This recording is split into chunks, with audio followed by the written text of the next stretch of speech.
Yes, sir. Celtics Nation, man. What's going on? What's happening? What is up? Live back here on 336 Boston, man. We got a few things to talk about. The Dallas Mavericks got some decisions to make, man. We're going to talk about point forward Tatum. Is that a real thing? Hey, let's discuss the performance of Drew Holiday. And let's see how we'll get to see how Kristaps Porzingis is actually doing. Said to be an interesting show, man. Let's get to it.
It was the summer of 2008, guys. June 2008. When the Boston Celtics last won their final NBA championship. Number 17. 5 years later, they trade away all their Celtics legends, start a rebuild. 11 years later, guys, we're here in 2024, and our Boston Celtics are 2 games away from hoisting banner 18. 11 full years of a rebuild.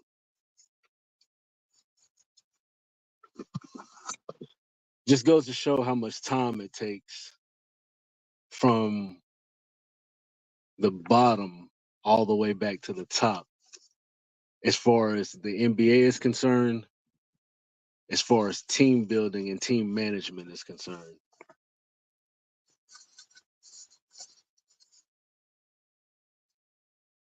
And our opponent, the Dallas Mavericks, seem to have quite a few decisions to make. The Celtics win game 2 at home, 105-98, smothering the Dallas Mavericks, games 1 and 2. Excellent display of defensive efficiency, team connectivity, all of the above. And when you look over at the way the Dallas Mavericks have chose to play the Boston Celtics in game 1 and game 2, you begin to realize that it's not going to work going forward. Not only are they missing shots on the offensive end, which I told y'all PJ Washington wasn't that guy.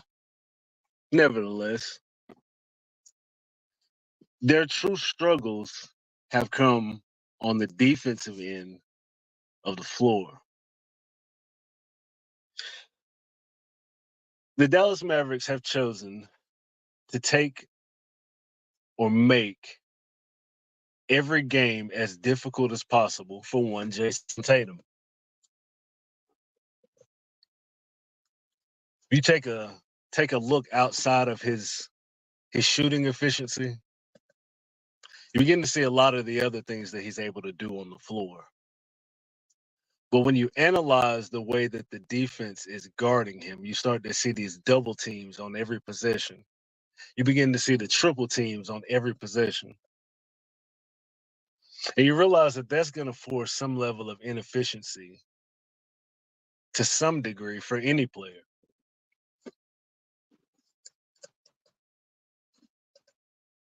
The mismatch comes in when you have a guy like Luka set to guard some of the top scorers in the NBA today.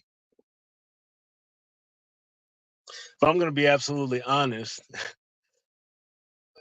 Luka's level of defense is what you would consider a traffic cone at this point, something that you just kind of go around. We're considering him a turnstile at this point. Luka's defense at the point of attack is now the equivalent of the defense that an NBA player would see in a layup line in pregame shoot around. It's non-existent.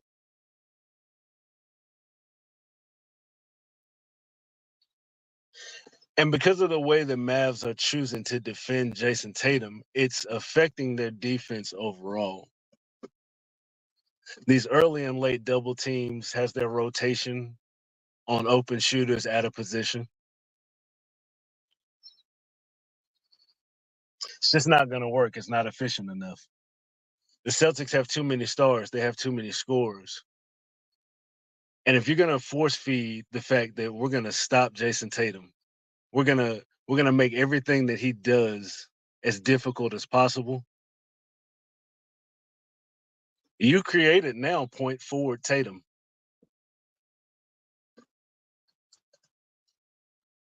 Many people don't believe that point forward Tatum is a real thing. But he has the capability, the floor vision, the ball handling skills, and the ability to make timely passes to be point forward Tatum. Let's define point forward Tatum, shall we? A point guard is typically the initial reason for a point guard is to control and set up the offense and get the best shot on the floor possible. Jayson Tatum has the skill set that allows him to take your player, your defender, one-on-one to the basket or get an easy shot for himself. When you choose to consistently send help on him, play in and play out, what you begin to see is, well, he has the capability to make multiple plays on the floor all at the same time. Let me give you an example. We all know that it's a simple fact of the matter that there's not a single guy on the Dallas Mavericks that can guard Jayson Tatum one-on-one.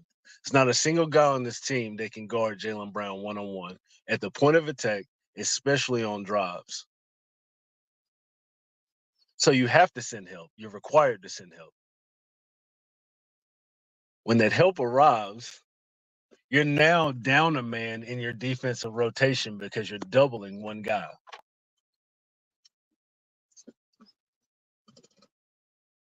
Jayson Tatum has the floor vision and the passing ability to pass out of those double teams and get great open shots. When your guy comes off of the rotation and he jumps onto that open shooter, the Boston Celtics are set to move the ball to the next open shooter.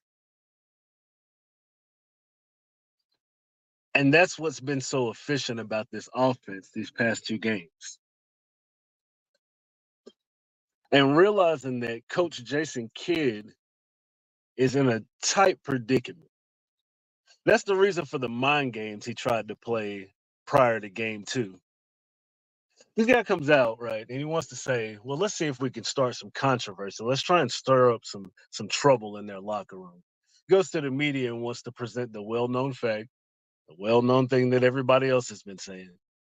Well, Jaylenbrown is their best player. I'm going to mention this multiple times to try and cause a divide. The Boston Celtics slammed that. That's not the concern right now for the Celtics on who's the better player. The Celtics are merely focused on winning this NBA title.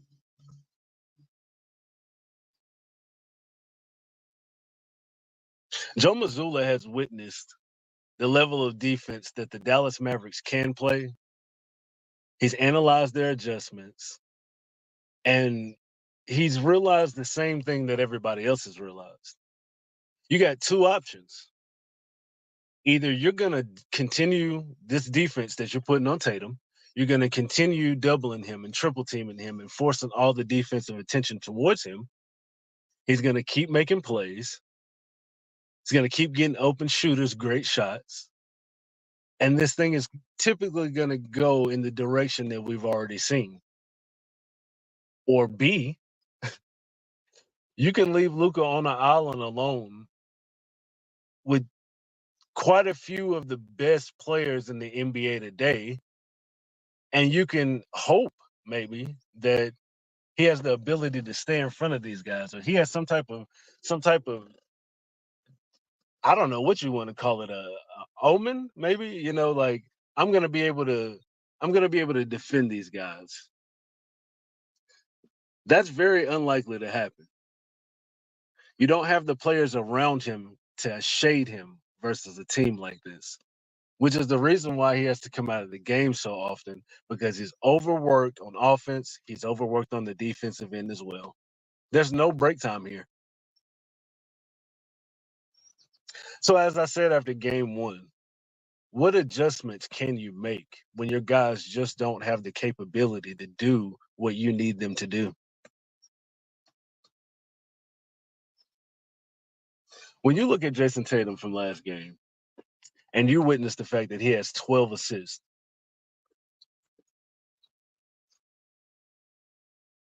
and way more potential assists, can you really leave him one-on-one? Because if you leave him one-on-one, you don't expect him to give you 16 and 18 points. Or can you bring those guys off and just, play the game straight up? Can we continue doubling him? Like, what do we do here? We're trapped. Especially when you got a guy like Jaylenbrown on the side, who's completely taken over since the postseason began. Jaylenbrown's he's on a mission. People want to debate whether he's the best player or not. It's not even his focus. He wants to win the title. So when you have the players around these guys like this, and you have the coaching, you have these adjustments, and you have this level of skill, I think people start to realize that this 64-win team is actually legitimate. I think people are starting to realize that the Western Conference was not much different than the East when facing the Boston Celtics. We came out in game 2 and ran the same offensive and defensive game plan as game 1, meaning that our coaching staff knows that there are very few adjustments left to make to change the outcome of what we're going to see here. They're going to put Luka in one-on-one situations with Jason Tatum and Jaylenbrown, and they're going to force their defense to make a decision. We're going to stay in front of Luka as best as possible, contest every shot, and force him to beat us on his own. Luka gave you a triple-double. Had you within game's reach, and it just wasn't enough.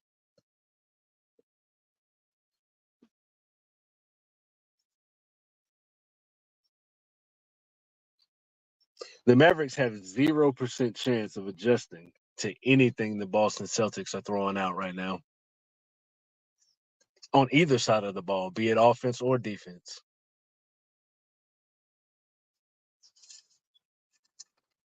Joe Mazzulla knows this. That's why there wasn't much of a shift in the game plan. The Mavs go to zone. They get destroyed.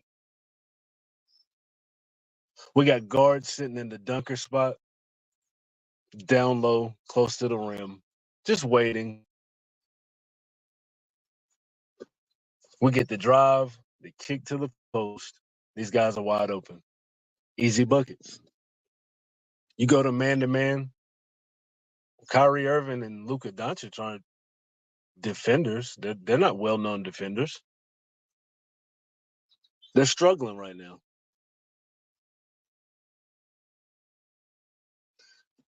Jason Kidd has basically presented Lukadoncic on a silver platter to us. His defense is the reason for the struggle of the Dallas Mavericks, the initial reason. Because you can score all you want, but if you can't stop the other team from scoring and they have the capability of making things difficult on your star and staying in front of everybody else, yeah, it starts with the defense. Jaysontatum goes for 29 drive attempts in an NBA Finals game. And people got to understand the physical punishment that it takes, the mental aptitude that it takes to stay focused at something like this. And comes out with 12 assists on 29 drive attempts. Which goes back to Dallas' decision. What are you willing to give in order to win? Either adjustment you make, there's still going to be a huge negative, a huge downfall on the other side of that. So it's almost like we're kind of trapped in the moment in hoping that the Boston Celtics just have a terrible shooting night. Oh, they did. Game 2. And you still couldn't pull it out with your star getting a triple-double. You guys are in trouble, man. These guys are in big trouble. And as the series shifts back to Dallas, I anticipate the same thing. I anticipate the Celtics having the same game plan on offense and defense, knowing full well that the Dallas Mavericks are going to have to adjust to us first before we start adjusting to what they want to do.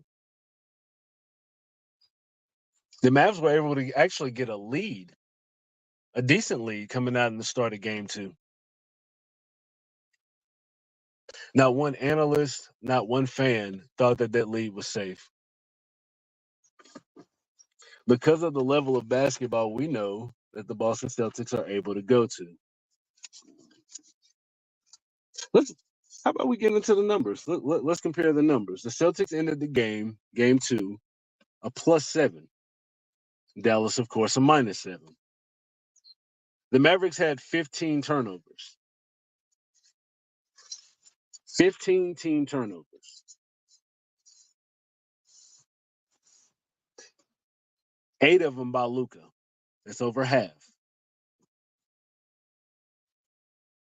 They ended the game on 21 total assists, 43 rebounds, 66% from the free throw, 23% from three range, 6 for 26 from three-point range.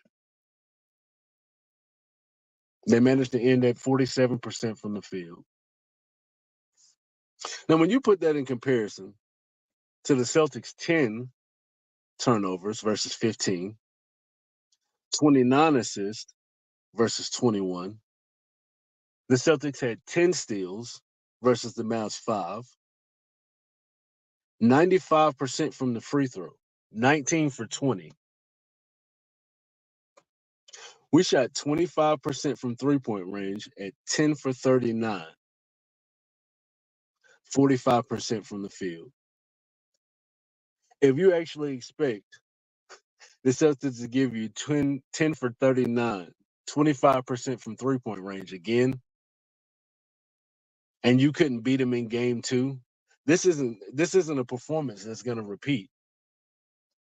It's not. The Celtics will not go 25% from three again, whether at home or on the road. You caught them on a bad night shooting with a lead from the beginning of the game, and you just couldn't pull it out. Things like this are starting to show the reason why I said Celtics in 5. Stuff like this is why you should have known from the beginning that the Celtics were not only the better team, but this series was going to go just like this. Derrick Jones Jr., 32 minutes played, 11 points. Gafford gave you 13 and 9 rebounds. PJ Washington, 17 points, 7 rebounds, 1 for 5 from the three, only 20% in 40 minutes.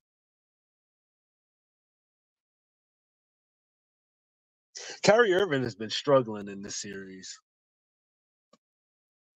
No matter what he does in every switch, in every rotation, in every pick and roll, he's facing a top defender. He ends the game with 16 points in 41 minutes. Not a typical performance from Kyrieirving, not to say in the least.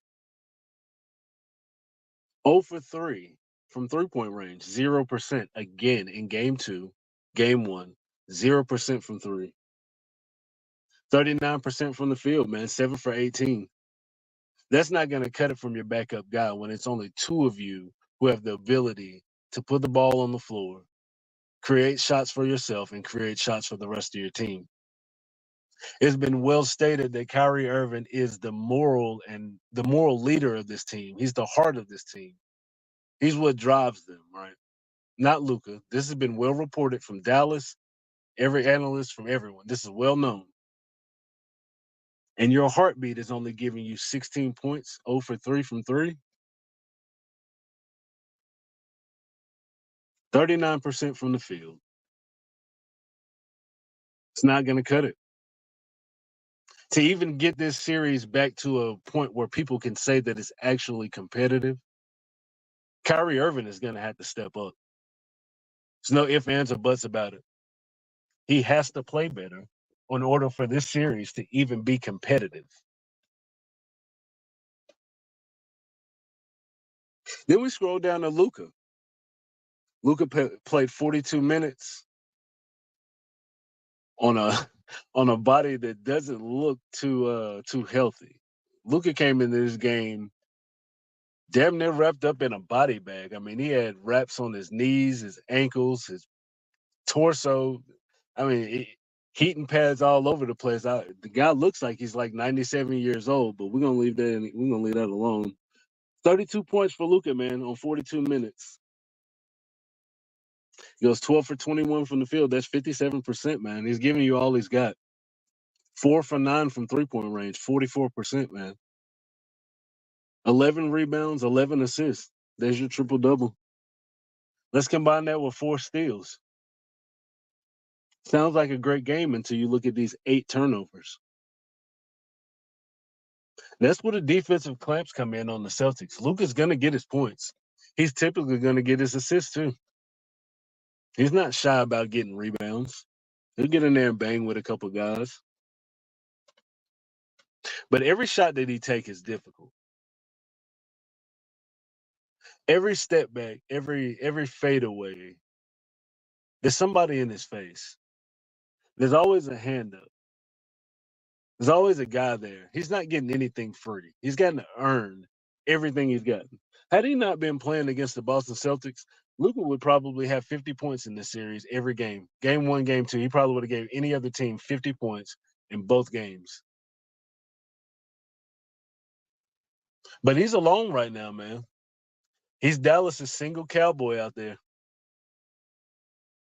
Luka out there with his 45, his little revolver, man, and he's trying to gun everybody down.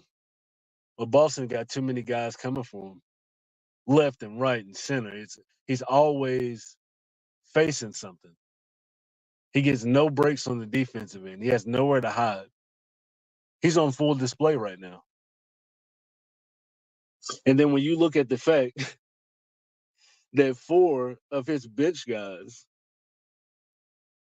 gave him only 9 points, all playing above 10 minutes apiece, that's why he's in for 42 minutes. That's why he's tired. That's why he's struggling. He has no real help around him. He gave you 32 points on 42 minutes, and the next highest scorer has 17.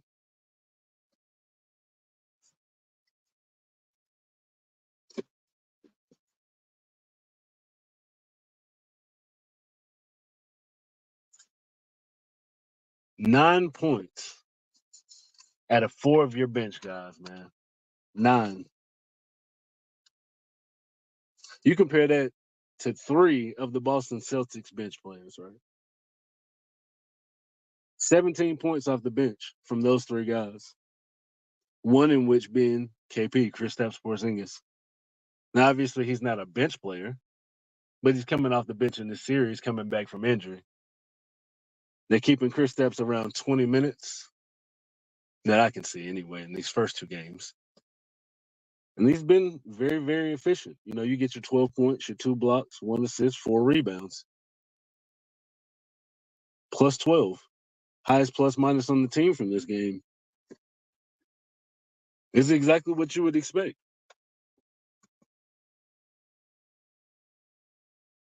You get a typical performance off a rotation from Al Horford. Only 5 points, 7 rebounds. He ended up being 2 for 4 from the field, 1 for 3 from 3 at 33%. In this series, this is not the Pacers. Al Horford is not expected in this series to score an extravagant amount of points. That's not his purpose here.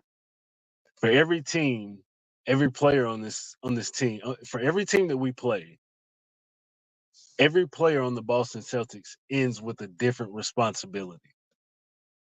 It's not like other teams where you expect the same guy to score the same amount of points no matter who they're playing every night in, every night out. It's not the same. Because this team is able to rotate so well, and from 1 through 6, 1 through 7, they're able to defend and score the way that they do, different teams are going to defend you differently. So that means that different guys are always going to have the ability night in, night out to step up, and you can be the guy that drops 30 tonight. I.e., you look at a guy like Drew Holiday. 26 points, 11 rebounds, man. 11 for 14 from the field at 78%. 2 for 4 from 3. And 1 huge block, man. Drew Holiday is one of 9 players to give you at least 25 points and 10 rebounds in an NBA Finals game. And he happens to be the only guard on that list of 9 in NBA history. The Celtics were blessed to get this guy because GM Brad Stevens has been saying for the longest, he said this, how long he wished and wanted to get a guy like Drew Holiday himself on this team. And he finally got him. It may be years later, but he finally got him. And performances like this is exactly the reason Brad wanted him on this team. When it comes to winning time, you need a guy that can make those defensive stops. You need a guy that has the ability to step up into the offensive role when other players aren't able, when other players are off, when other players aren't necessarily scoring in the typical fashion that you expect. Drew Holiday is he's an ultimate professional. Celtics Nation, the Boston Celtics team, the franchise, this organization is blessed and happy to have him. Shout out to Drew Holiday, man. He's working on a case for Finals MVP. I'm not going to get into that. Up next, we got Jaylenbrown. 21 points, 4 rebounds, 7 assists, 8 of 15 from the field at 53%. 1 for 5 from 3. Jaylen had one miscue, though. 6 turnovers in this game. I think he typically handled the ball a little bit more than what he normally would, and that was just based on the defensive pressure, the forced double teams, and the rotation. He's typically not a high turnover guy because he doesn't typically handle the ball in the manner that he did in game 2. So his turnovers in this game were to be expected. No issue. Derek White, 18 points, 5 rebounds, 4 for 10 from 3, 40%, 2 blocks, one in which was a game-saving block.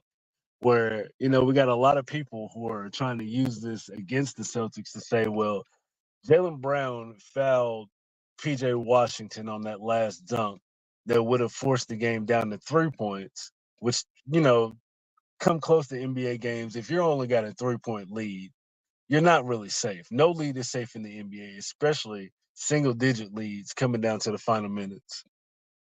But because of this phantom foul, I'm going to call it, as a Celtics fan, Jaylenbrown puts his hand in the back of PJ Washington, slightly nudges him on a dunk, fast break dunk a little bit. And Derek White was able to come up with a huge game-saving block, man. And now we're using this to say, well, this game could have been closer and, this would have happened. The Celtics were winning this game. But we can't go to fouls and last-second fouls being the reason why the Dallas Mavericks didn't come out with this game. They were set to lose this game already. Let's just be honest here. Let's just be clear. And if we're going to go for a foul to say, well, hell, the Celtics, they almost lost this game. We have to look at it in the same sense and say, well, the Celtics also didn't shoot in the typical fashion in which we have come to expect from them. So what if I was to say, hey, Boston, if we would have shot better, this game wouldn't have even been close. We wouldn't have been worried about a foul because we would have been up 20, 30 points on them. So we're not going to do the what ifs just to create a narrative here. All in all, the Dallas Mavericks were set to lose this game. We just got to be honest here.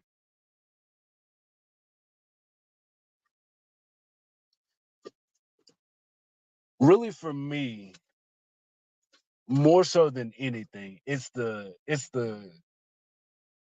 level of defense that I'm seeing played on 2 of the league's best ball handlers, 2 of the league's top scorers at the point of attack. 1 through 5, everybody on this floor is contributing to this level of defense. I'm looking at strips. I'm looking at steals. I'm looking at the point of attack. I'm looking at the rotations, the help defense.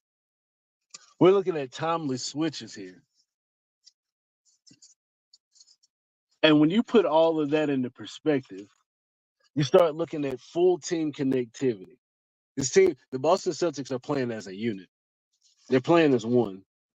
Seamless switches, man. Early and late double teams when necessary. Not often, but when necessary. Just to show something different. You're showing help on the pick and roll. You're on the top side of the screens. Rotating the shooters late. Contesting every shot. You stand on the hip of your defender. You stand on the hip of the guy you're guarding, even if you're slightly beat. They're staying in front of their man.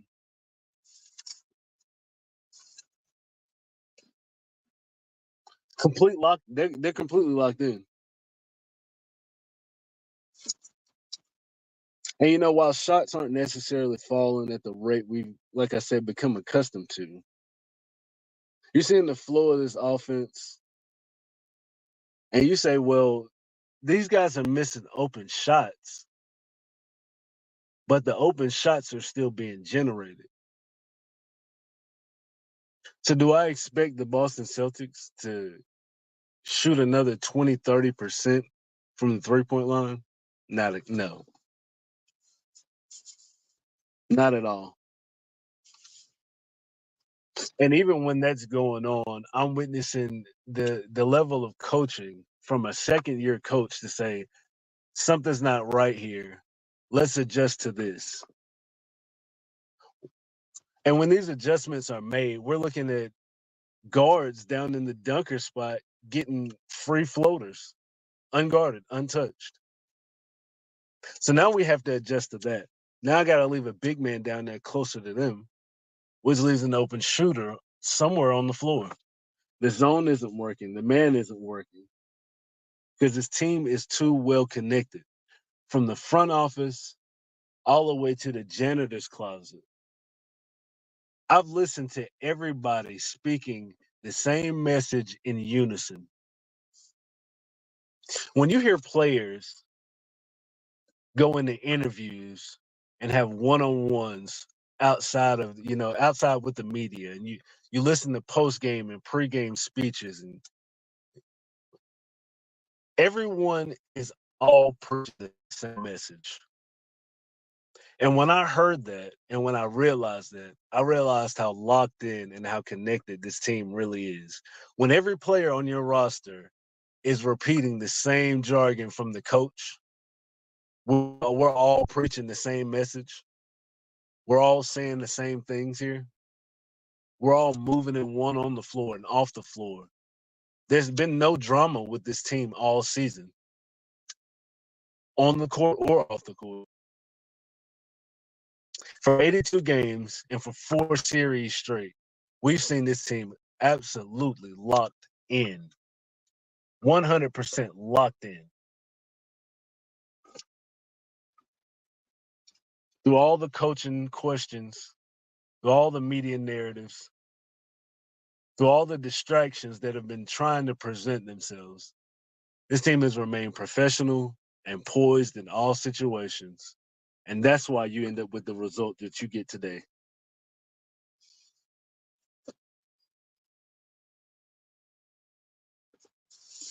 It's a beautiful thing to watch. The level of connectivity that you see when you can point a guy out or when you can look into a certain direction, people just know exactly what you're thinking. When the coach can say a word and it vibrates and it translates through all players and throughout the entire staff and throughout the entire front office. When every fan is starting to realize it's championship time, when the media narratives are starting to change, that's when you realize you're about to win. I can't say how proud I am of this team and how I've got to witness how the growth and the development. 2 years ago, there was no such thing as it wasn't even a thought to say point forward Tatum. This was something that we begin to see late 2 years ago, early last year. And Joe Mazzulla has got his hands all the way gripped on the reins of this team.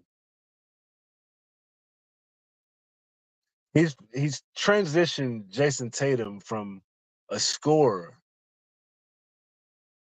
to a rebounder and a point forward. And we're watching this guy play, and his shooting is down. We've all witnessed that. But when you got a guy who gives you double-digit rebounds every night, he's putting up double-digit assists. He's taking on the matchup of the best players on the other team. He's keeping his head down. He's staying out of trouble. What more could you ask for from your superstar who's being triple teamed on a regular?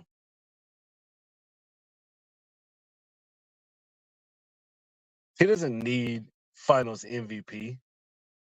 It's not his concern.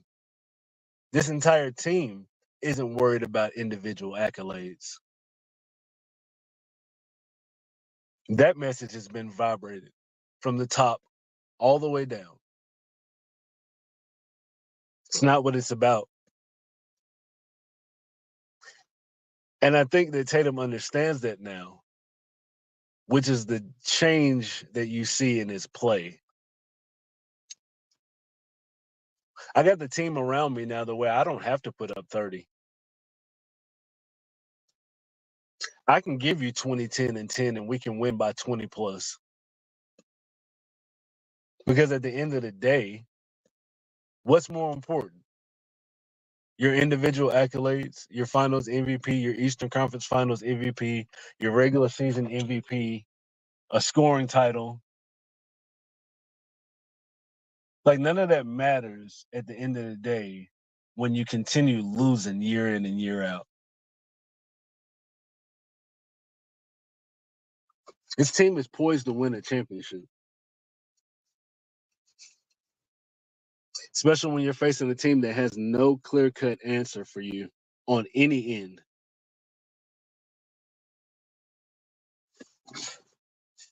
And the ability to play at this level for 4 quarters, for 4 series, is simply amazing to me.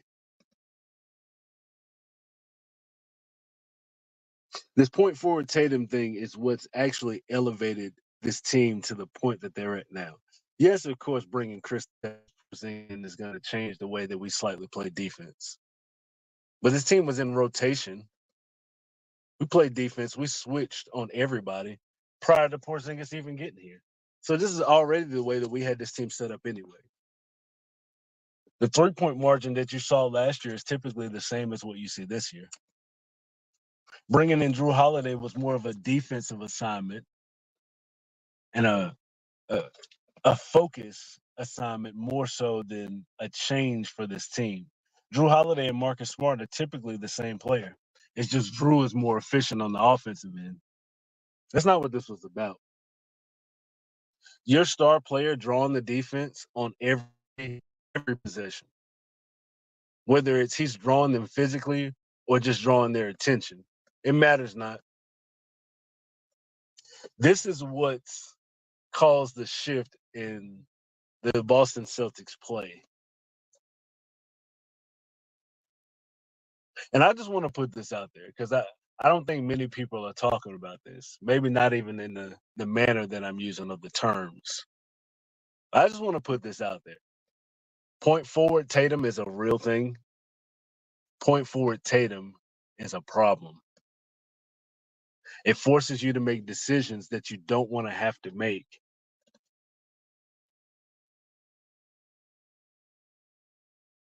Let's pause real quick and shout out everybody in the chat, man. Yeah, shout out everybody in the chat. Let's talk. What's going on, Roadmaster, man? Ken Carolina, as always. Ken is my guy. Donna B in here. Oh, snap. We got BJ. What's happening, BJ? I don't know if you still in here or not, man, but shout out to y'all. Glad y'all pulled up. Shout out to everybody in here already, man. Shout out to everybody on the way. Let's get back to it. Going forward, man, what do I expect going forward? I expect going forward to see a lot of the same, man. I expect to see the same level of defense. I expect to see the same level of offense. I expect to see the same. I expect to see more of the same. Let's put it that way. Jason Tatum is going to continue playing the same way he is. And the defense of the Dallas Mavericks are going to have to choose what they want to adjust to, when they want to adjust, and how exactly they plan to do that. Do we continue playing the same? Do we keep the defense the same? Do we continue double teaming, triple teaming Tatum and hoping that somebody else beats us? Or do we play this team straight up, leave Luka on the island,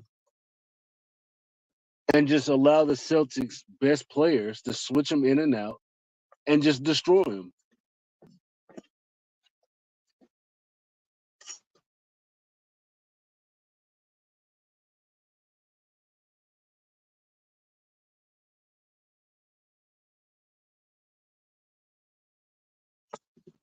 We all know very well that Kyrieirving cannot guard. He's not here to be a defender. It's not his purpose. And if he's not scoring the basketball, this could be a bad night. He doesn't really serve a purpose outside of scoring the basketball, in my opinion.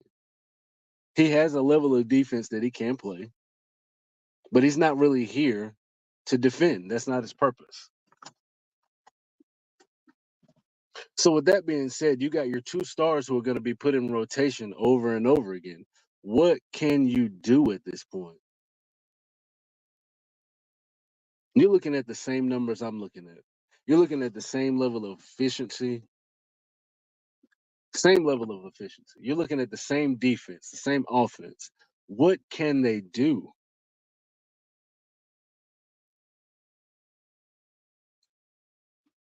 In my opinion, at this point in time, I'm going to say that the Dallas Mavericks have no answer.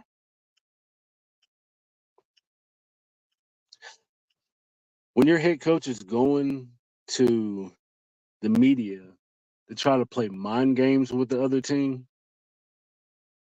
I think you know at that point you got them shut out. That's when you know you got them. When it's not about basketball anymore, when it's not about in-game and post-game and pre-game adjustments, when it's not about film, that's when you know you got them. And I think that the Boston Celtics just have the Dallas Mavericks number.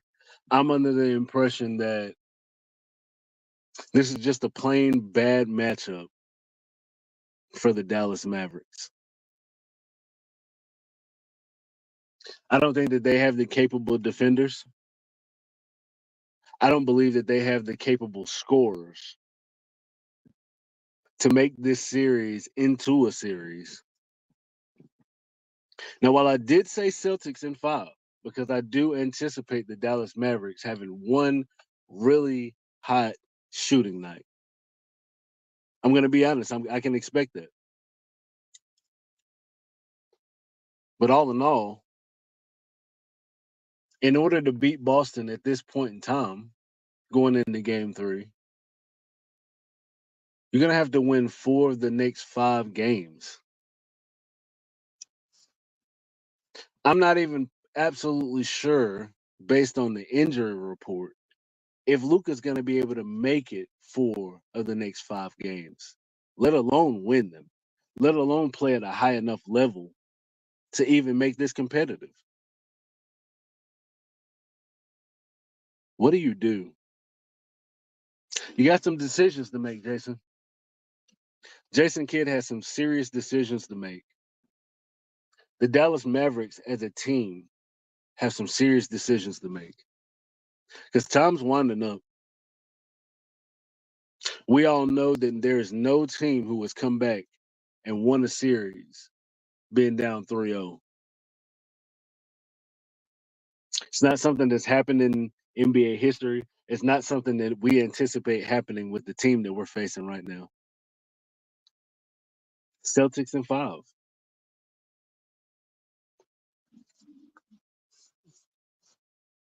I anticipate the same typical output, offense and defense, from the Dallas Mavericks bench. I anticipate similar play from the Dallas Mavericks big men. The only real wrinkle in this is if Luka and Kyrie have some type of offensive explosion.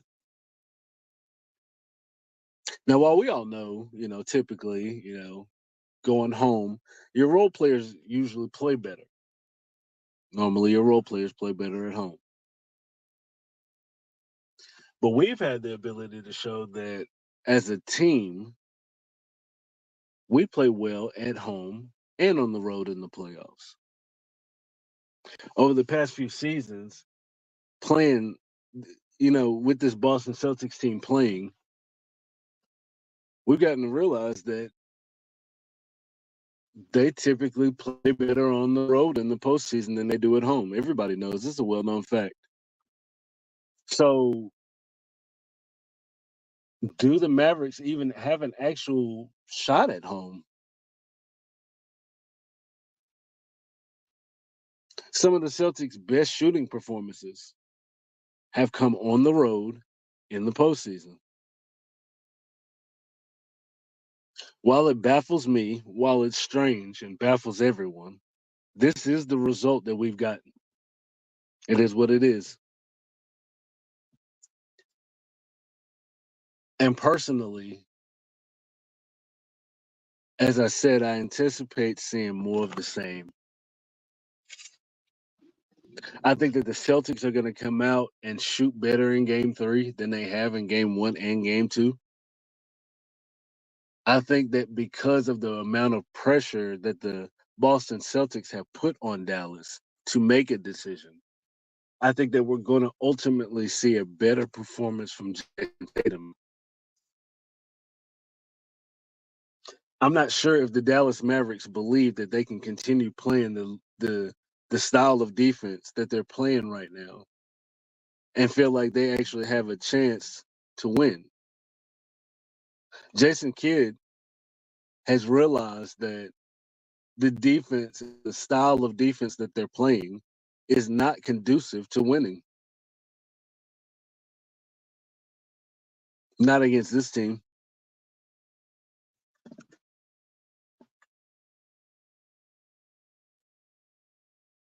You can hear it in his tone.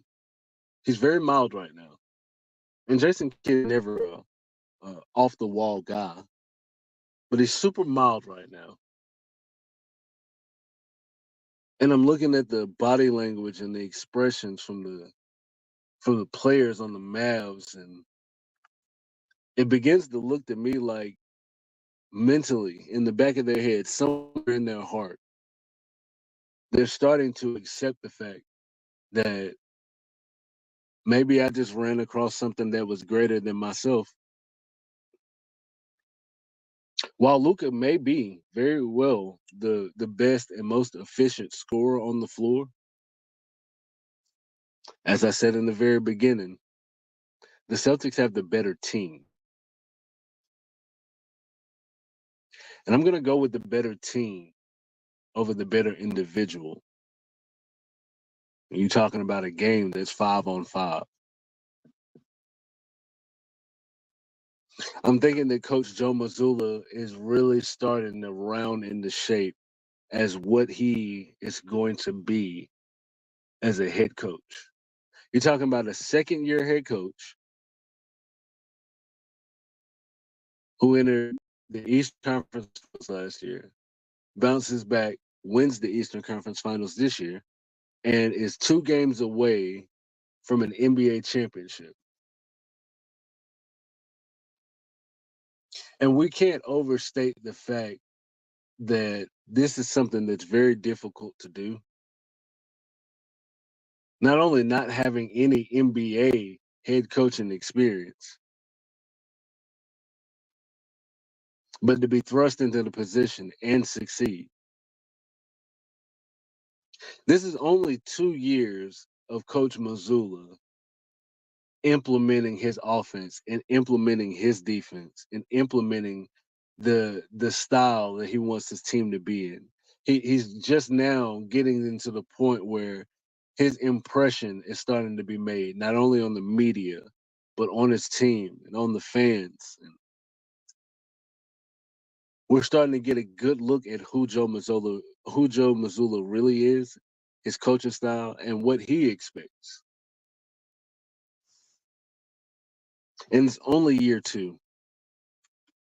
What does a third year look like of his offensive and defensive implementations on this team? What does a third year of Coach Joe Mazzulla look like? Going forward, what does the career of a guy who won an NBA title in his second season look like?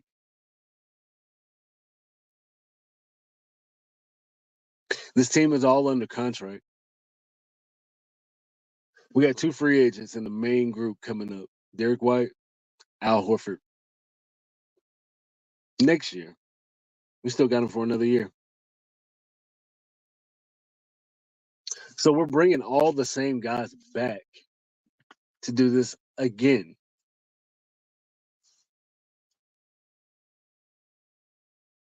Shout out to Celtics Nation, man. Shout out to the Boston Celtics. The Boston Celtics have worked hard all season. I want to shout out the fans who continue to support this team through all hard times, through the roughest paths, through this, all the way through this finals run. It's been a blessing to witness this, to record these things, to document these things. It's been 2008 to 2024 since the last time we won a championship. Celtics Nation should be, we're excited. You can hear it in the games. You can hear the level of excitement. Celtics Nation is truly the greatest fan base on earth.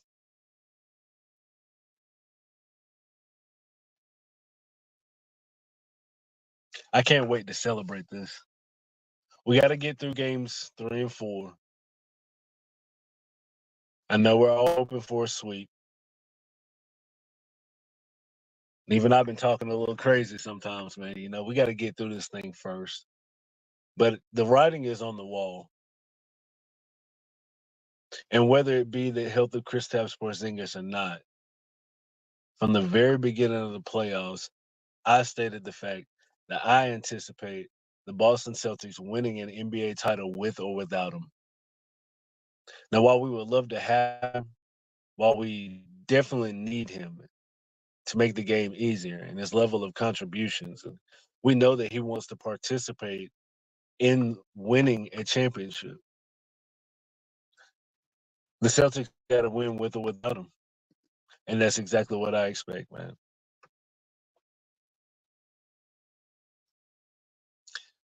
Game 3 is tomorrow, Wednesday, in Dallas. Shout out to everybody traveling to Dallas from Boston, all the Celtics fans traveling from around the country, around the world, man. Give them hell. Give them hell. I will be back Thursday for another live episode, man. Shout out to Celtics Nation. One love to the Boston Celtics. Celtics in 5, man. Let's go.